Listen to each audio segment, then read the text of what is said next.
Muy buenas tardes, profesor. Nosotros somos el equipo número 6 y vamos a hablar sobre el 4.3, que es la Ley General de la Prevención y Gestión Integral de los Residuos y los reglamentos de la Ley GEPA. Y vamos a hablar sobre el 4.4, que es habla sobre en materia de contaminación atmosférica, ruido y la auditoría ambiental.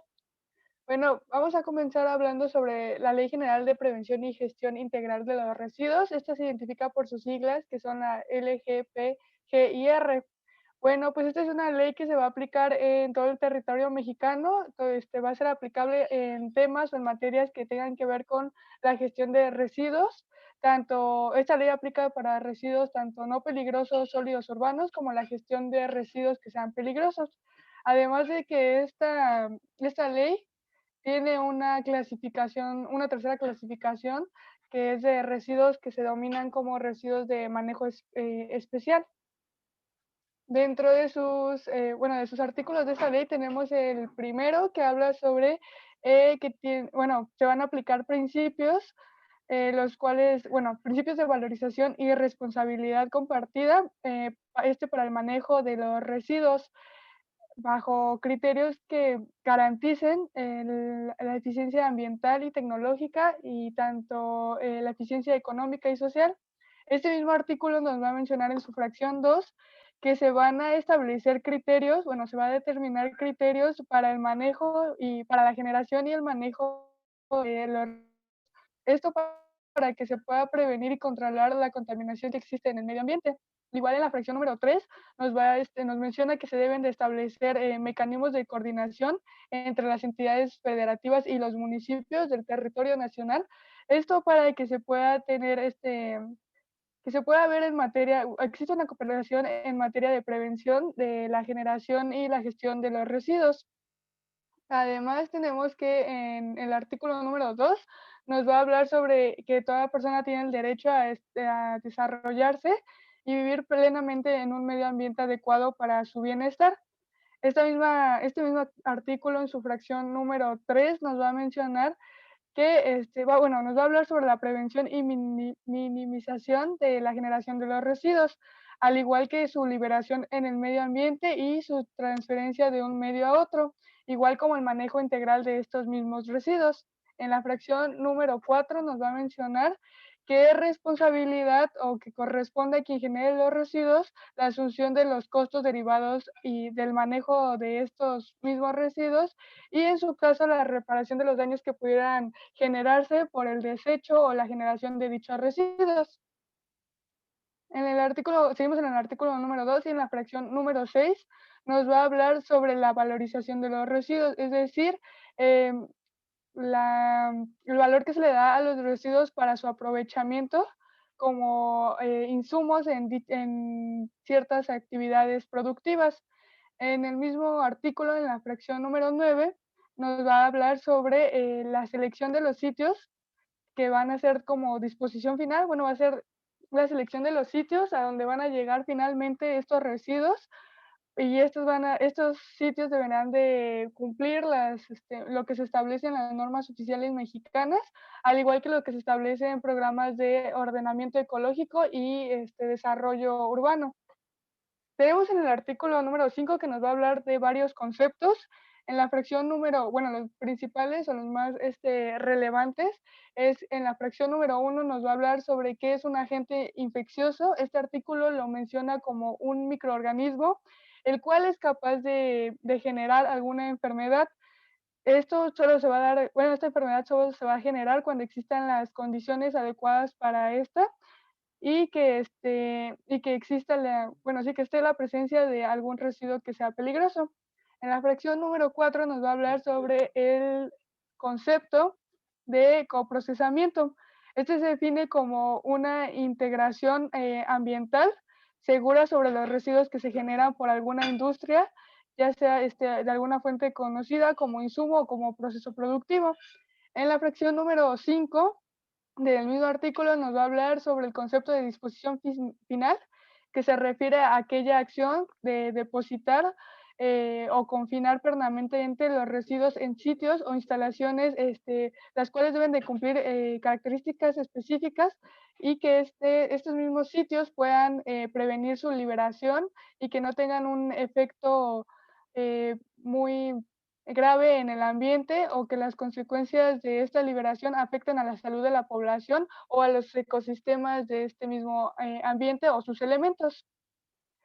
Igual dentro del artículo número 5 tenemos en la fracción número 7 el concepto de la evaluación del riesgo ambiental. Ya hemos visto la evaluación del riesgo, este concepto en clases pasadas. Este artículo nos va a hablar sobre la evaluación de riesgo específicamente ambiental, que lo considera como un proceso metodológico para determinar que haya una probabilidad o una posibilidad de que se produzcan efectos, que se produzcan efectos a consecuencia de la exposición de los seres vivos o a sustancias contenidas en algunos residuos peligrosos o agentes que lleguen a considerarse como infecciosos. En la fracción número 9 hablamos sobre el concepto de generador.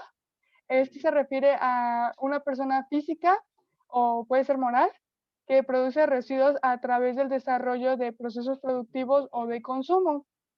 Y en la fracción número 10 nos va a hablar sobre la gestión integral de los residuos, que esta se establece como un conjunto de artículos que están un conjunto articulado, perdón, que se interrelaciona, son un conjunto de acciones que son normativas, operativas, financieras, de planeación, administrativas, sociales, educativas, de supervisión o de evaluación para el manejo de residuos, ya sea desde su generación hasta la disposición final de dichos residuos.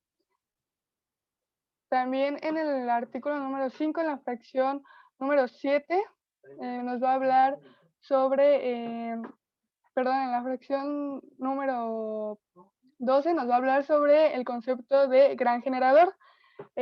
Como vimos anteriormente, el concepto de generador ahora va a ser gran generador, se considera como una persona física o moral que genera en gran cantidad o lo igual o superior a 10 toneladas en peso de residuos al año.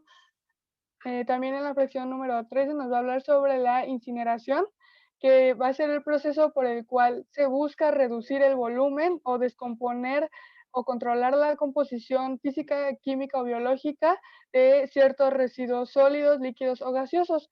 Esto se va a hacer mediante, la incineración se considera que se va a hacer mediante un proceso de oxidación térmica en la cual todos los factores, participan todos los factores de combustión, como lo son la temperatura, el tiempo de retención, la turbulencia, y estos van a ser controladas para alcanzar la descomposición o la disminución de los residuos que, que van a evitar la contaminación o los parámetros de contaminación ambiental.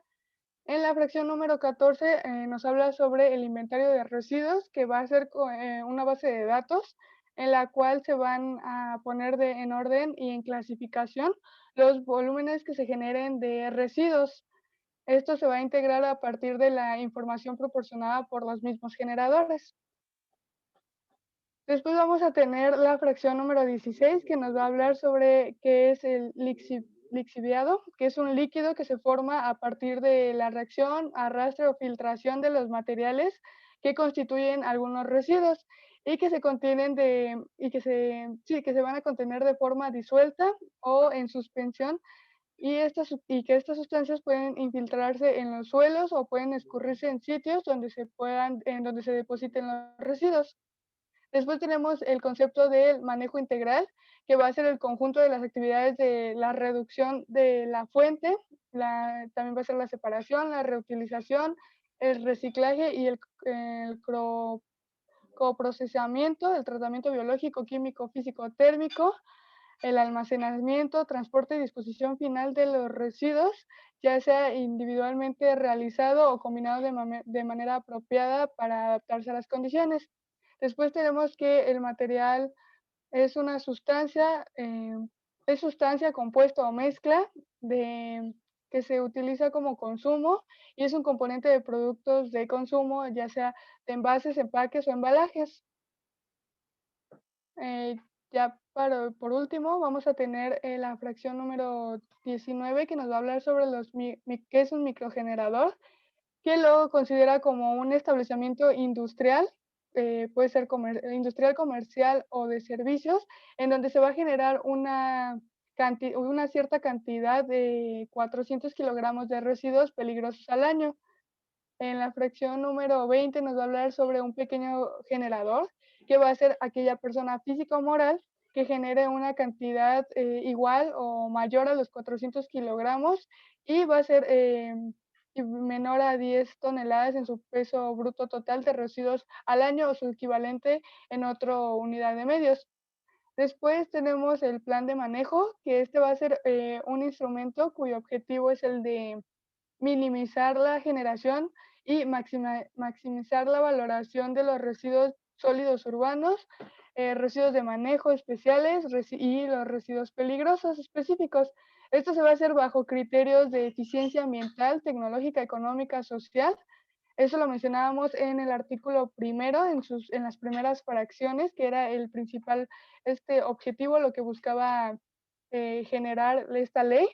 Aquí nos vuelve a hacer la referencia en el plan de manejo, que nos va a decir que va a ser un conjunto de acciones, procedimientos y medidas que van a ser viables para el cuidado del medio ambiente.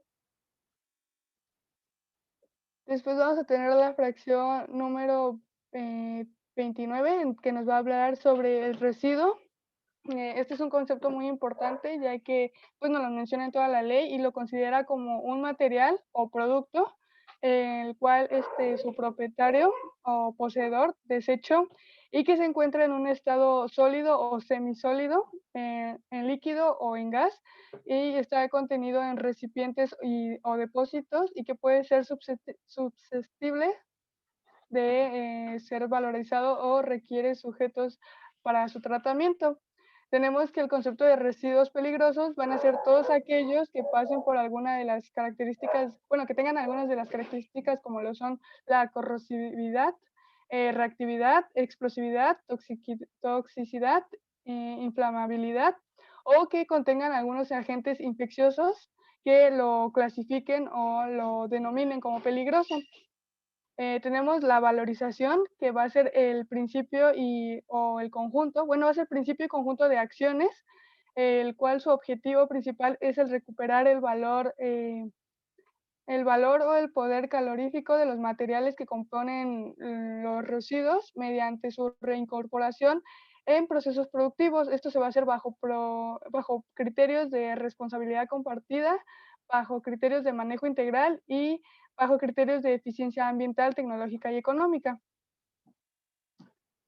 Luego vamos a tener que en el capítulo 1, denominado como Programas para la Prevención y Gestión Integral de los Riesgos, se va a tener que las entidades federativas y los municipios, en el ámbito de sus competencias y de su cooperación, deberán de elaborar y llevar a cabo programas para la prevención y gestión integral de los residuos sólidos urbanos y del especial manejo del manejo de dichos residuos. Estos programas deben de contener al menos las siguientes características, las cuales son el diagnóstico básico para la gestión integral de los residuos que competen, la política local en materia de residuos sólidos urbanos y de manejo especial. Además, deberá de tener la definición de objetos y metas locales, perdón, la definición de objetivos y metas locales para la prevención de la generación y el mejoramiento de la gestión de los residuos. También deberá de contener los medios de financiamiento de las acciones consideradas en dichos programas. También deberá de tener mecanismos para fomentar la vinculación entre programas municipales correspondientes a fin de crear sinergias. Como lo mencionabas anteriormente en el primer artículo, en sus principales fracciones, se establece que se debe de tener una cooperación mutua entre las entidades federativas y los municipios. También otra característica que deberá de contener dichos programas es la asistencia técnica que deberá de, bueno, que en su caso brinde la Secretaría. A continuación va a seguir mi compañera con los reglamentos de la LGEPA.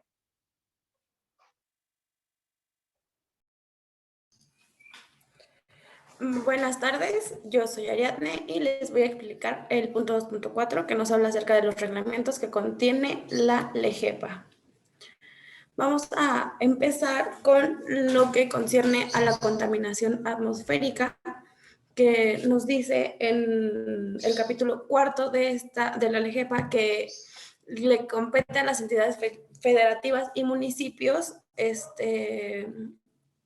hacer las atribuciones que establezcan las leyes locales, asuntos conforme a la contaminación atmosférica. Nos dice que tiene que formular criterios ecológicos, hacer la preservación y restauración del equilibrio ecológico, la protección del ambiente, la prevención y el control de la contaminación en la atmósfera, la preservación y restauración del equilibrio ecológico, entre otras cosas. Posteriormente, el artículo 13, que nos dice que para la protección de la atmósfera se necesitan unos criterios que son los siguientes, que nos dice que la calidad del aire debe ser satisfactoria, que las emisiones y contaminaciones a la atmósfera no sean de fuentes artificiales o naturales. Y por último, el artículo 16, que nos dice que las emisiones de olores y gases, así como las partículas sólidas y líquidas a la atmósfera que se generan por fuentes fijas, no deberán exceder los niveles máximos. Esto es como una pequeña introducción. Y vamos a continuar con la contaminación atmosférica y lo que nos dice el reglamento que viene dentro de la LGEPA. Este reglamento rige en todo el territorio nacional y en las zonas en que nuestra nación ejerce soberanía y jurisdicción. Vamos a comenzar con el capítulo 2, que es la prevención y control de la contaminación en la atmósfera.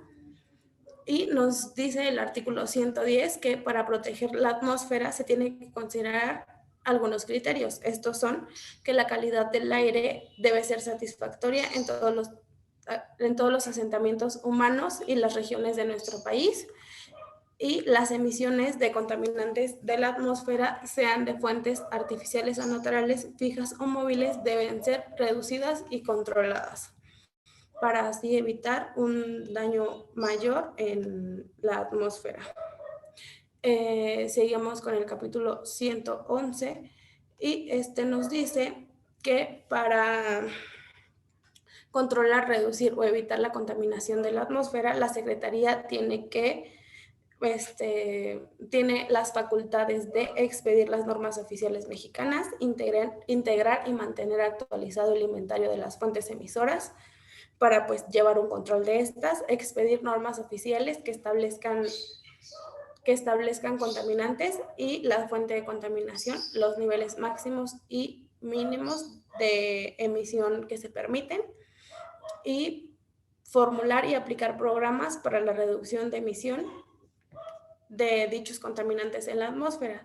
Estas son como las más básicas, hay otras, y en el artículo 111 de esta misma, el BIS, nos dice que para la operación y funcionamiento de las fuentes fijas de jurisdicción federal que emitan o puedan emitir olores, gases o partículas sólidas o líquidos a la atmósfera, requiere autorización de la Secretaría. Y el artículo 112 nos dice que en materia de prevención y control de la contaminación atmosférica, los gobiernos de los estados y el mismo gobierno de la Ciudad de México tienen que seguir lo que nos establecen los artículos 7 y 8 y 9 de esta ley.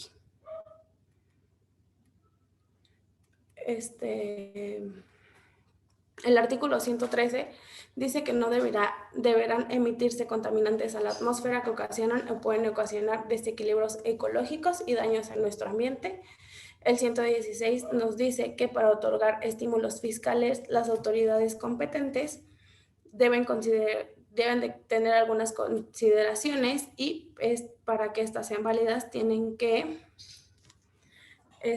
cumplir ciertos requisitos que son que adquieran, instalen o operen equipo para el control de emisiones contaminantes a la atmósfera, fabriquen, instalen o proporcionen mantenimiento a los equipos que se encargan del filtrado, combustión, control y en general del tratamiento de emisiones contra la atmósfera. Y por último, realicen investigación científica y tecnológica e innovación para así evitar que pues, la atmósfera tenga más daños de los que ya tiene. El siguiente tema del cual les voy a hablar es el ruido y nos vamos a agregar en el reglamento de la protección al ambiente contra la contaminación originada por la emisión de ruido. Este reglamento también es de observancia general en todo el territorio nacional y su objetivo es proveer que la esfera administrativa al cumplimiento de la Ley Federal de la Protección en el Ambiente, en lo que se refiere a la emisión de contaminación por ruido, que es una de las más comunes. Este reglamento compete al Poder Ejecutivo Federal por conducto de la Secretaría de Salubridad y Asistencia. Nos va a decir en el artículo 2 que compete al Ejecutivo Federal y que para los fines indicados anteriormente son auxiliares de la autoridad sanitaria, las demás dependencias del Poder Ejecutivo de los estados y de los ayuntamientos. Nos dice que en su séptimo artículo que la Secretaría de Salubridad y Asistencia, coordinación con las demás dependencias, tienen que determinar los efectos molestos y peligrosos para las personas, la planeación de programas y las normas que deben ponerse en práctica para evitar ese tipo de contaminación, los niveles de presión acústica, banda de frecuencia, duración y demás características de esta contaminación, la presencia de ruido específico y contaminante en ambientes y zonas de restricción. En el octavo artículo nos dice que las responsables de las fuentes emisoras de ruido deberán proporcionar a las autoridades la información que se requiera. Y en su artículo 9 nos dice que para determinar que si rebasan los niveles máximos permitidos de emisión, tienen establecidos en el reglamento, la Secretaría y las autoridades competentes tienen que realizar mediciones según los procedimientos establecidos. Ahora sí vamos a entrar directo a lo que nos establece el reglamento que maneja la LEGEPA y este está contenido en el capítulo 8, que es ruido, vibraciones, energía térmica y lumínica, olores y contaminación visual. En el artículo 155 nos dice que queda prohibida las emisiones de ruido, vibraciones, energía térmica y lumínica y la contaminación visual en cuanto rebasen los límites máximos establecidos en las normas oficiales mexicanas que expida la Secretaría. En el artículo 156 nos dice que estas normas oficiales en materia competente establecen los procedimientos con el fin de prevenir y controlar dicha contaminación. Siguiente, por favor.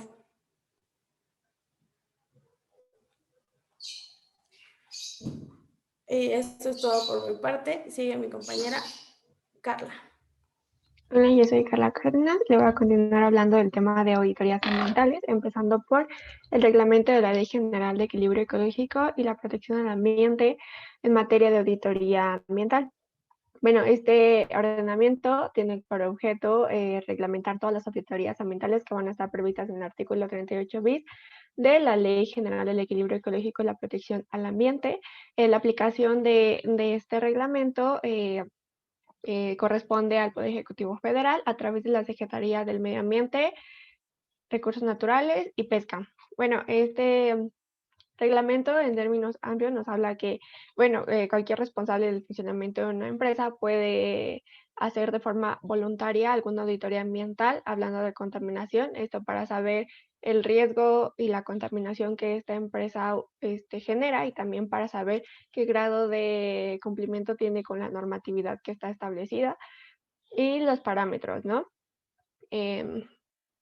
Cuando se hace el desarrollo de una auditoría ambiental, bueno, la empresa no puede modificar las fechas una vez que está establecido, y los gastos pues van a correr por su cuenta, ¿no? Cuando estas se realizan, van a ser realizadas conforme a la normatividad. Y bueno, tiene como varios aspectos a tomar en cuenta, ¿no? Que la primera es que se tiene que realizar una planeación y tienen que llevar a cabo los desarrollos de trabajo de campo para revisar que todo cumpla con las normatividades. También se tienen que después de eso formular los reportes derivados de estas auditorías. Tienen que tener un contenido de programa de administración ambiental, tienen que formular instrumentos y seguir el plan de acción derivado de las auditorías ambientales y tienen que determinar los establecimientos que en razón de riesgo ambiental se presenten. Cuando una empresa pasa por una auditoría y entonces cumple con los requerimientos, se le otorga un certificado como industria limpia. Este certificado va a tener una vigencia de 2 años y puede ser prorrogado, ¿no? Y bueno, esto es como que todo lo que abarca este reglamento. Siguiente, por favor. Y el siguiente reglamento que vamos a abarcar en materia de auditorías va a ser el reglamento de la Ley General de Equilibrio Ecológico y Protección del Ambiente en materia de autorregulación y auditorías ambientales. Es muy similar porque igual nos dice que tienen como propósito que las empresas realicen sus propias auditorías de forma voluntaria. Tiene por objeto el reglamentar la Ley General del Equilibrio Ecológico y Protección al Medio Ambiente, pero esta vez es en base al capítulo 4, a la sección 7, en materia de autorregulación y auditorías ambientales. Esto se va a explicar un poquito más adelante. Bueno, como generalidades, esta se rige a través de un programa. Siguiente, por favor. Este programa va a consistir como en una serie de actividades que van a ser necesarias, pero esta vez como para fomentar que se realicen auditorías de forma voluntaria. Este programa pues está integrado por varios puntos, como una planeación estratégica que se realice para identificar los sectores productivos en las cuales se tiene que tener mayor vigilancia hablando de medio ambiente. También se tienen que llevar a cabo acciones de promoción y fomento para la certificación de empresas, que sea como un incentivo. También se tienen que desarrollar instrumentos para la obtención de un certificado a través de las auditorías ambientales. Mecanismos de evaluaciones, se busca el sistema de reconocimientos a través de estímulos para las empresas para que estas, como ya les mencioné, participen de forma voluntaria. Y pues igual que el anterior, las empresas que participen deberán asumir los costos a los que incurran durante la permanencia de la auditoría. Bueno, cuando se realiza una auditoría, se sigue un proceso para un certificado y este es bastante simple, ¿no? Si cumplen con la auditoría, pues se mete la solicitud para el certificado y se presenta también el informe de la auditoría ambiental y se genera un plan de acción y en su caso, si todo sale bien, pues se da la certificación. Ahora hablando de lo que marca la LEGEPA en materia de auditorías ambientales, bueno, la LEGEPA va a abarcar todo este tema en la sección 7, que es la de autorregulación de auditorías ambientales, en donde, bueno, nos dice que los productores, empresas, organizaciones ambientales podrán desarrollar procesos voluntarios de autorregulación ambiental mediante los cuales se busque que mejoren su desempeño ambiental, respetando la legislación y normatividad vigente y se comprometa a superar y cumplir mayores niveles, metas o beneficios en materia de protección ambiental. También vamos a abarcar el artículo 38 bis, que nos dice que los responsables del funcionamiento de la empresa van a poder realizar de forma voluntaria las auditorías ambientales. Y también nos dice que la Secretaría va a desarrollar programas dirigidos para fomentar las auditorías ambientales. También va a abarcar el artículo 38 bis 1, en donde nos dice que la Secretaría podrá generar programas preventivos y correctivos derivados de las auditorías ambientales, así como del diagnóstico básico del cual derivan. Y también abarca el artículo 38 bis 2, que nos dice que los estados y el Distrito Federal podrán establecer sistemas de autorregulación y auditorías ambientales en los ámbitos de sus respectivas competencias. Siguiente, por favor. Y bueno, ya como conclusión general, bueno, nosotros dijimos que en la actualidad la contaminación sigue siendo un problema y que a pesar de todos los programas y de todos los instrumentos existentes para la prevención de la contaminación, pues sigue siendo bastante grande el problema, ¿no? Y esto puede estar derivado a diversos factores, entre ellos el más obvio es la poca cultura del cuidado del medio ambiente que existe en nuestro país. Pero claro, no todo es malo, gracias a todas estas regulaciones o algunos reglamentos como lo que vimos y algunas normativas. Bueno, también se ha podido reducir el impacto de las industrias y además varias de ellas se han sentido motivadas y es por eso que de manera voluntaria han adoptado códigos de conducta como la aplicación de auditorías para seguir alguna normatividad. Y ya eso sería todo por nuestra parte. Gracias.